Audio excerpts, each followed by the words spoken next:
Respected principal sir और सभी शिक्षक साथी, रिस्पेक्टेड पेरेंट्स और मोस्ट इम्पोर्टेंट प्यारे बच्चों, सभी को संविधान दिवस की हार्दिक शुभकामनाएं, बधाइयाँ। कुछ छोटे बच्चे सोचे होंगे कि संविधान दिवस क्या है, कुछ बच्चे जानते हैं, कुछ नहीं जानते हैं। तो प्यारे बच्चों, अजीत सर ने भी आपको बताया, सचिन सर ने बताया और मैं भी कुछ बता रहा हूँ, तो आपको कुछ चीज़ें क्लियर हो जाएंगी। तो प्यारे बच्चों, संविधान दिवस आज के दिन हमारे देश का संविधान बनकर पूरा हो गया था।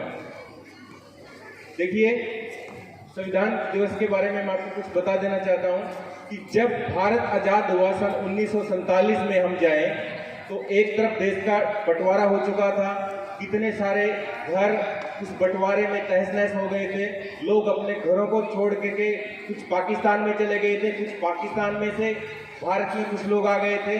हर तरफ हाहाकार था।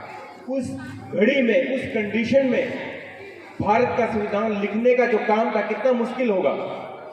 लेकिन उन्होंने, लिखने वालों ने, जो विद्वान थे जिन्होंने संविधान को लिखा, उनके मन में सिर्फ एक ही बात थी, वो है भारत का हित, देश हित, देश प्रेम सर्वोपरि था।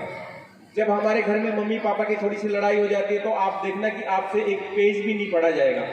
और इतनी देश में, इतनी हाहाकार में, इतनी मुश्किल घड़ी में भारत का संविधान लिखना और इस तरीके से लिखना कि आज तक इतने सालों के बाद में भी हल्की सी भी कमी नहीं है उसमें, इतना आगे की सोच करके लिखना, आज हमारे सामने ऐसी मुश्किलें हो तो प्यारे बच्चों, उस संविधान का हम एक पेज भी नहीं ले सकते। लेकिन कितने महान हो गए वो लोग, कितने विद्वान हो गए लोग जिन्होंने हमारे लिए वो संविधान लिख के दिया और जिस पे देश चल रहा है। भारत के संविधान में है क्या? देखिए, भारत विविधताओं से भरा हुआ देश, ज्योग्राफिकल कंडीशन अलग, थोड़ी सी दूर जाते ही बोली बदल जाती है, भाषा बदल जाती है, इतने सारे पंथ है, इतने सारे विश्वास है, धर्म है, भाषाएं हैं, बोली है, इतनी सारी चीजों को एक सूत्र में पिरोना, एक धागे में बांधना, सभी के लिए एक रूल बनाना, एक नियम बनाना, कितना मुश्किल काम होगा।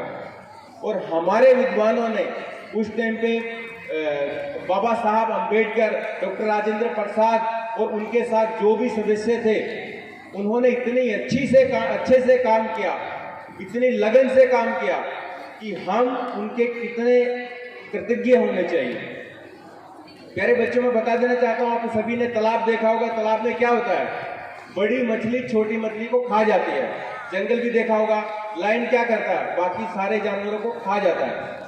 लायन कभी कसूर नहीं पूछता किसी का, और बड़ी मछली जो छोटी मछली से कसूर भी नहीं पूछती, उसका गुनाह क्या, उसका कसूर क्या है। तो हमारे देश में ऐसा ही होता कब? जब संविधान नहीं होता।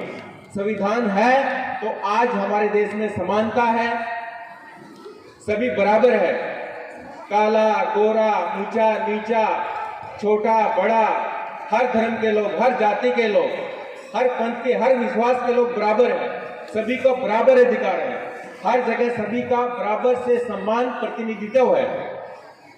मैं प्यारे बच्चों एक चीज और बता देना चाहता हूँ, हमारे हरियाणा में अभी पंचायत के इलेक्शन थे और वहां पे क्या है कि जो लेडीज है, औरतों में ही सीटें आई हुई है। तो कुछ औरतों से मैंने बात करके ये जाना कि उन औरतों को पता भी नहीं था कि इतनी गलियां हैं या किसके मकान कहाँ पे है। तो भारत का संविधान है तो औरतों को भी इतनी आज़ादी मिली हुई है कि वो आज गांव की मुखिया बन गई है।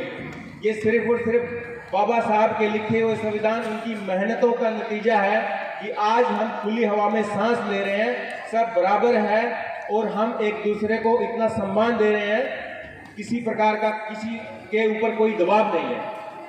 प्यारे बच्चों, हमें संविधान लिखने वालों के प्रति, संविधान के प्रति हमारे मन में आगाज श्रद्धा होनी चाहिए, हमारे मन में विश्वास होना चाहिए। और देखिए, हम संविधान दिवस मनाते क्यों हैं? कितनी कैसी परिस्थितियां होंगी जिनमें संविधान बना होगा, संविधान क्यों बना है, किसके लिए बना है, संविधान हमें कहाँ लेके जाता है, संविधान में ऐसी कौन सी बातें छिपी है जो हमें आगे का रास्ता दिखाती है। इसलिए हमारे लिए संविधान दिवस मनाना बहुत महत्वपूर्ण है। जितना हम संविधान को जानेंगे उतना ही हमारे सामने कोई भी मुश्किल आएगी, उसको हम आसानी से पार कर सकते हैं, आसानी से समाधान ढूंढ सकते हैं।